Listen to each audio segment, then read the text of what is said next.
Hi from New Delhi, you're watching DD India Live, India's voice to the world. I'm Mark Lin. Namaskar. Coming up in the next 30 minutes.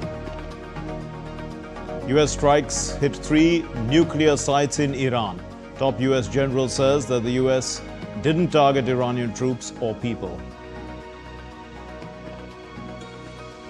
Iran calls the US strike a grave violation of international law and calls for an emergency UNSC session.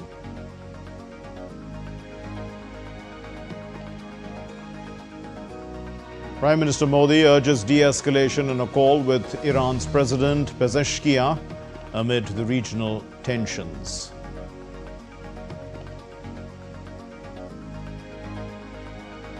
World leaders urge restraint. British Prime Minister Starmer calls for Tehran to return to talks. The Japanese Prime Minister urges de-escalation. The IAEA says there is no rise in radiation after US strikes on Iranian nuclear sites.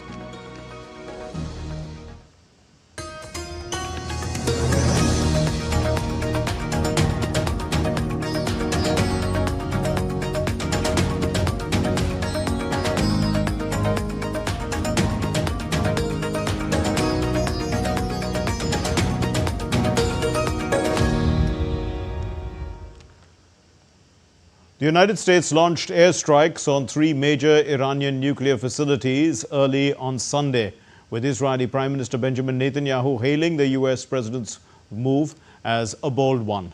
And in response to the strikes, the Iranian Foreign Minister Abbas Araghchi has accused the United States of committing a grave violation of international law. He urged the international community to condemn these attacks. Let's look at this report. The United States entered the Israel-Iran conflict by launching airstrikes on 3 of Iran's key nuclear facilities. American B-2 stealth bombers targeted Fordo, Natanz, and a third site near Isfahan in an overnight operation. The strikes mark Washington's first direct military involvement in Israel's ongoing campaign against Tehran. Addressing the nation after the strikes, President Trump said that the U.S. military conducted a very successful attack. He said the attacks were to stop Iran's nuclear enrichment capacity. The U.S. military carried out massive precision strikes on the 3 key nuclear facilities in the Iranian regime, Fordo, Natanz, and Isfahan. Everybody heard those names for years as they built this horribly destructive enterprise. Our objective was the destruction of Iran's nuclear enrichment capacity and a stop to the nuclear threat posed by the world's #1 state sponsor of terror. I can report to the world that the strikes were a spectacular military success. Israeli Prime Minister Benjamin Netanyahu hailed Trump's decision as a bold move. He said Trump's decision to strike Iran will change the course of history. Congratulations, President Trump. Your bold decision to target Iran's nuclear facilities with the awesome and righteous might of the United States will change history. President Trump and I often say, peace through strength. First comes strength, then comes peace. And tonight, President Trump and the United States acted with a lot of strength. President Trump, I thank you. The people of Israel thank you. The forces of civilization thank you. God bless America, God bless Israel, and may God bless our unshakable alliance, our unbreakable faith. Iranian Foreign Minister Abbas Araghchi accused the US of committing a grave violation of international law. The Islamic Republic of Iran condemns in the strongest terms the United States' brutal military aggression against Iran's peaceful nuclear facilities. It is an outrageous, grave, an unprecedented violation of the fundamental principles of the Charter of the United Nations and international law. World leaders have urged restraint. Condemning the attack, the UN Secretary General Antonio Guterres called for de-escalation, while the UK Prime Minister Keir Starmer and the European Union leaders pushed for negotiations. India's Commerce Minister Piyush Goyal said that war is not the way to solve problems.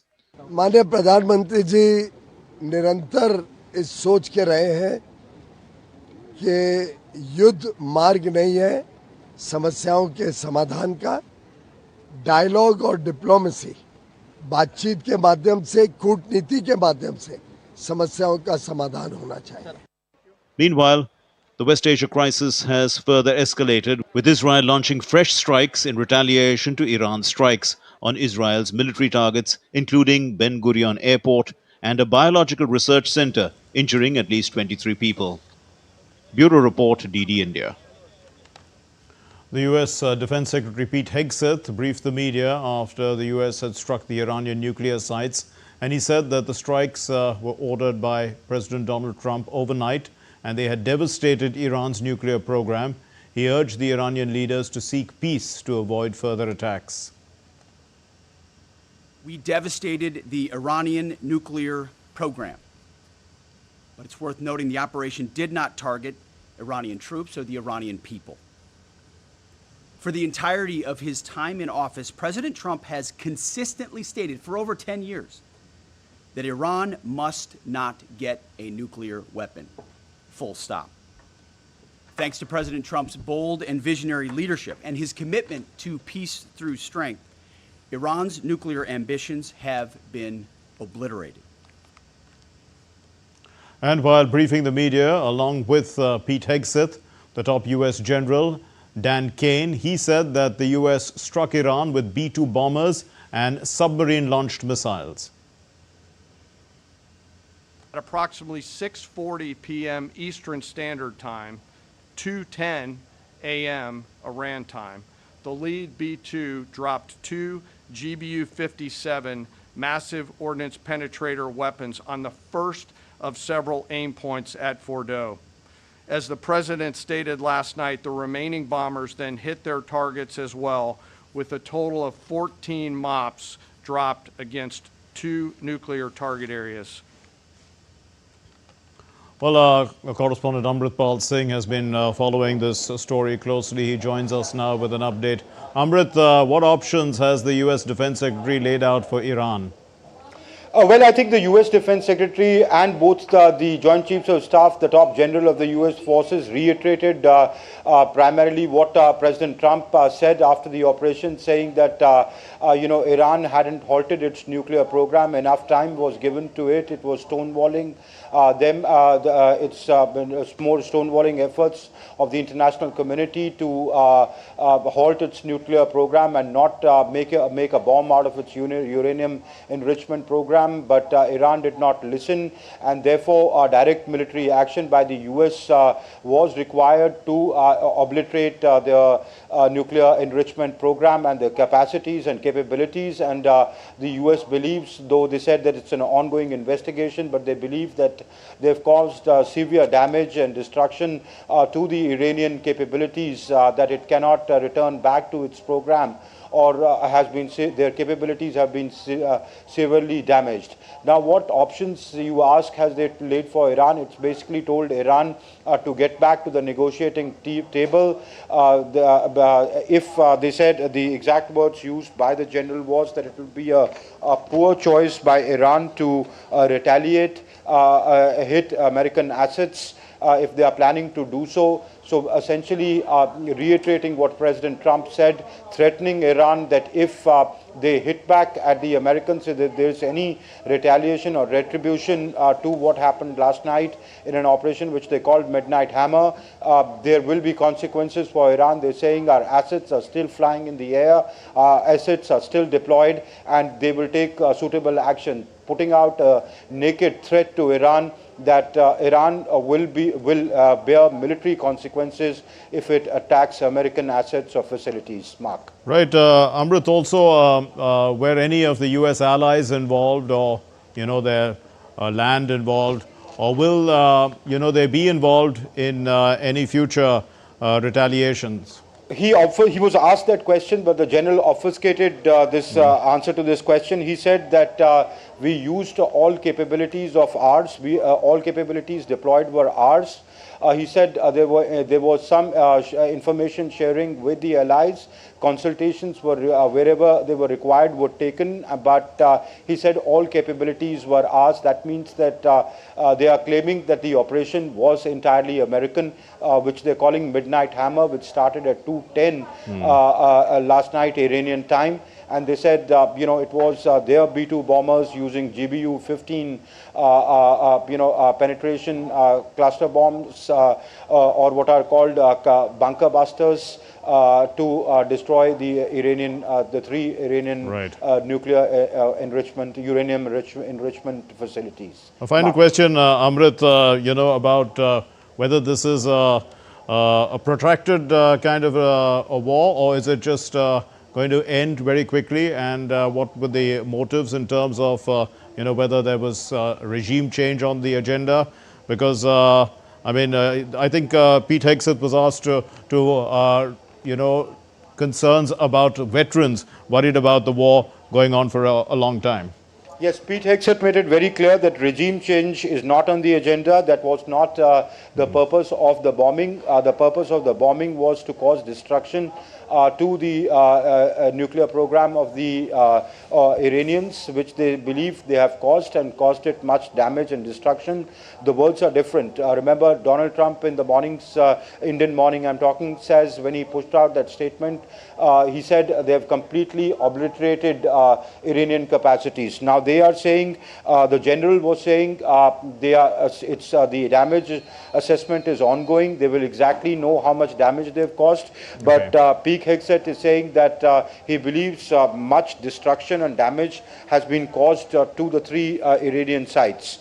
But Pete Hegseth was very clear that regime change was not the objective of this exercise.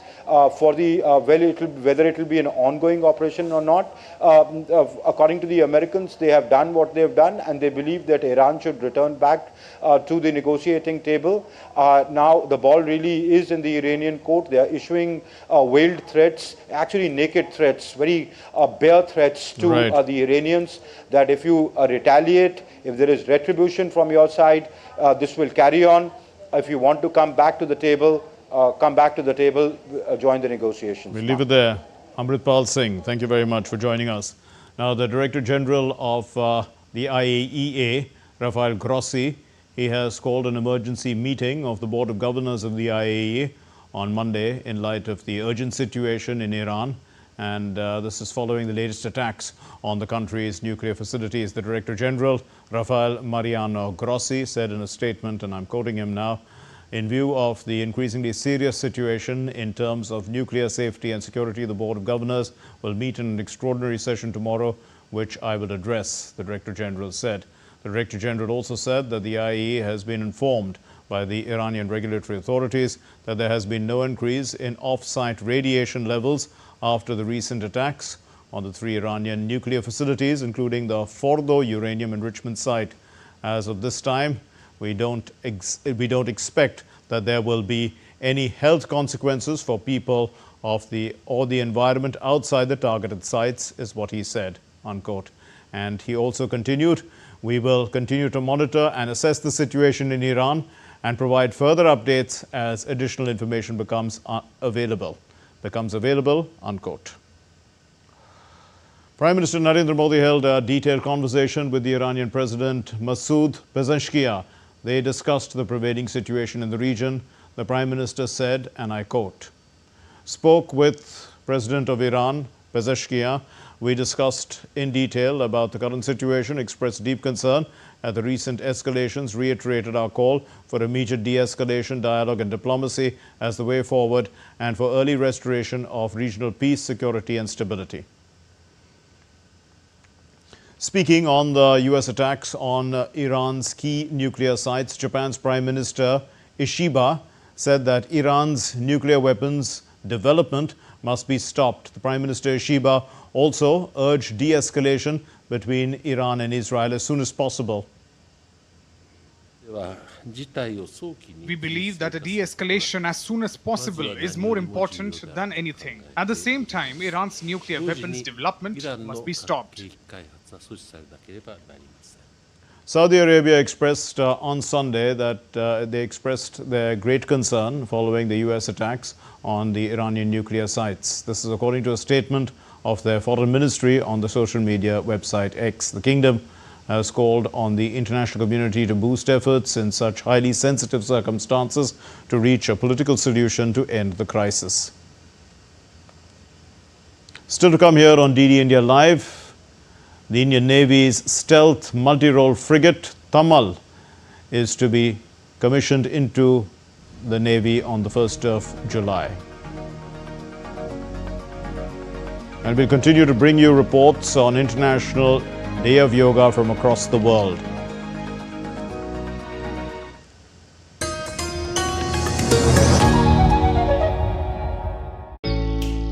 Jharkhand will mesmerize you with majestic nature, rich heritage and colorful culture. Johar. Johar. It fits perfectly. Thank you. Full workout ho gaya. Ready?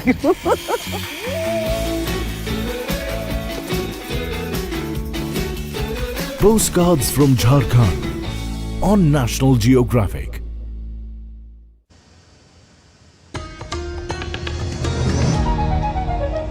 You're watching DD India Live. I'm Mark Lynn. Here's an update on Operation Synindu now. And the fourth direct evacuation flight from Iran landed in Delhi today, bringing back 311 Indian nationals. The flight originated from the Iranian city of Mashhad. The Ministry of External Affairs officials said that the passengers hailed from various states across India, with a significant number belonging to the Union Territory of Jammu and Kashmir. MEA officials have confirmed that the evacuation process will continue in the coming days. So far, a total of 1,428 Indian nationals have been brought home safely through 7 flights from Iran. Indian nationals who returned from there expressed their appreciation for Prime Minister Narendra Modi and the Ministry of External Affairs and the Embassy of India in Tehran. In a major breakthrough in the Pahalgam terror attack case, the National Investigation Agency has arrested 2 men for harboring the terrorists who had carried out this horrendous attack that killed 26 innocent tourists and grievously injured 16 others. The 2 men, Parvez Ahmed Jothar from Batkot in Pahalgam and Bashir Ahmed Jothar of Hill Park, Pahalgam, they have disclosed the identities of the 3 armed terrorists involved in the attack and have also confirmed that they were Pakistani nationals affiliated to Lashkar-e-Taiba. Both the accused had knowingly harbored these 3 armed terrorists, says the NIA, as per their investigations. The 2 men had provided food, shelter and logistical support to the terrorists. In Chhattisgarh's Raipur, India's Home Minister Amit Shah said on Sunday, in fact, he laid the foundation stone of the campus of the National Forensic Sciences University and the Central Forensic Science Laboratory.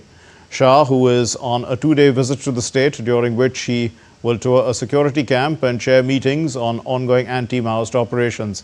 Speaking at the ceremony, Shah said that these initiatives will not only provide a base to the criminal justice system for Chhattisgarh, they will also be good for the entire central India in the coming days. Chhattisgarh की criminal justice system के लिए एक बहुत महत्वपूर्ण दिवस है, क्योंकि आज एक प्रकार से 3 नई शुरुआत छत्तीसगढ़ की क्रिमिनल जस्टिस सिस्टम को आधुनिक बनाने के लिए हो रही। The Indian Navy's latest stealth multi-role frigate, Tamal, is set to be commissioned on the 1st of July this year at Kaliningrad in Russia. Upon commissioning, Tamal will join the sword arm of the Indian Navy, the Western Fleet under the Western Naval Command. Tamal stands as a testament to the long-standing Indo-Russian cooperation and friendship, which has stood the test of time. Tamal has been built at Yantar shipyard in Kaliningrad in Russia. It is the last warship to be inducted from a foreign source. in line with the Government of India's impetus to Atmanirbhar Bharat and Make in India initiatives. As a new warrior.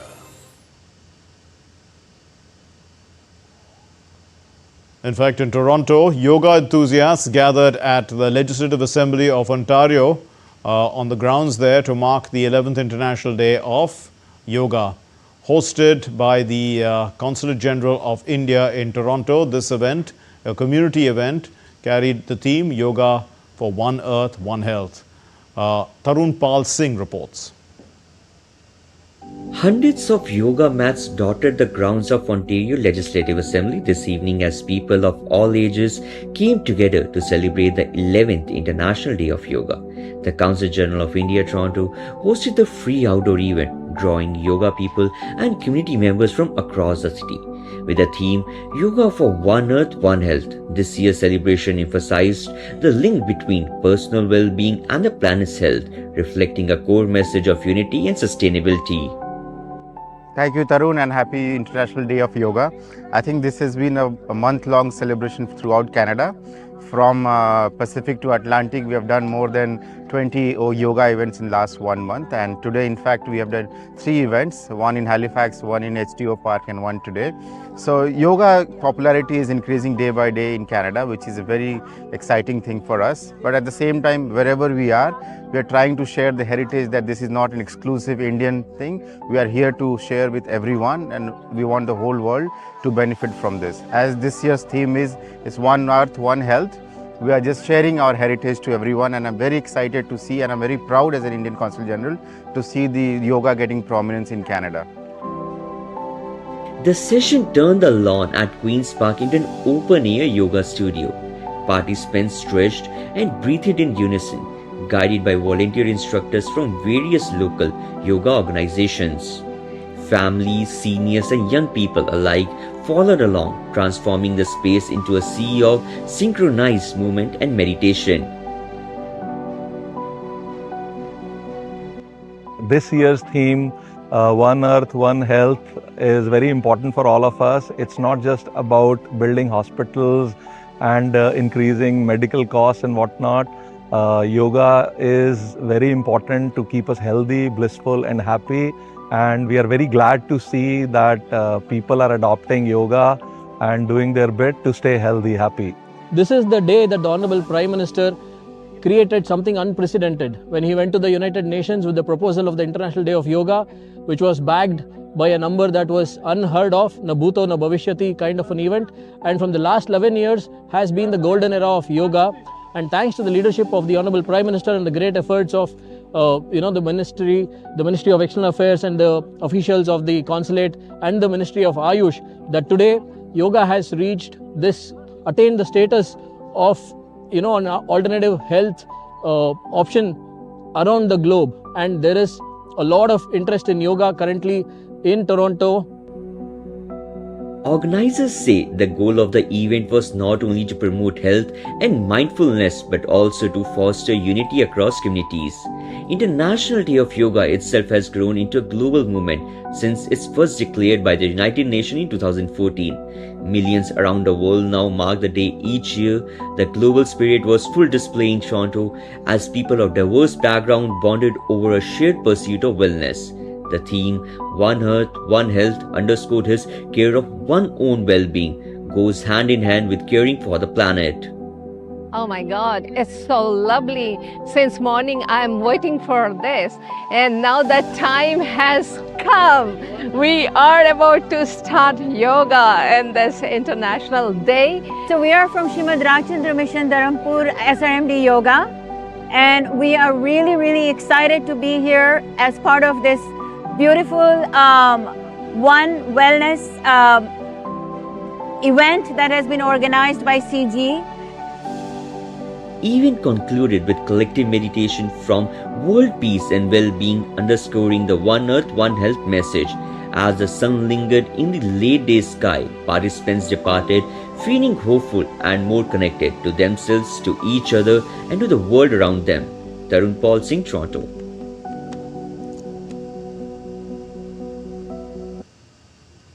Harry Brook helped England reach 327 for 5 at lunch on the third day of the first test in Leeds on Sunday after the Centurion Ollie Pope fell. England was dealt a blow when Pope perished for 106 before Brooke got his eye in, and he steadied the ship with some crisp batting. But the tourists persisted, and they were rewarded with the skipper Ben Stokes' wicket when he was on 20. He was dismissed for 20. After Stokes' departure, the right-hander Brooke brought up his 12th Test half-century to remain unbeaten on 57 at the break, with Jamie Smith on 29 not out. They trailed by 144 runs at lunch. Well, that's all we have in this edition of DD India Live. Let's know your thoughts on the news of the day. For those of you on the go, get the latest news and updates from India and across the world on the DD India mobile app. It's available on Android and iOS. You can scan the QR code and download it. We'll be back with more news as it breaks here on DD India. I'm Mark Lynn. Thank you very much for watching. Namaskar.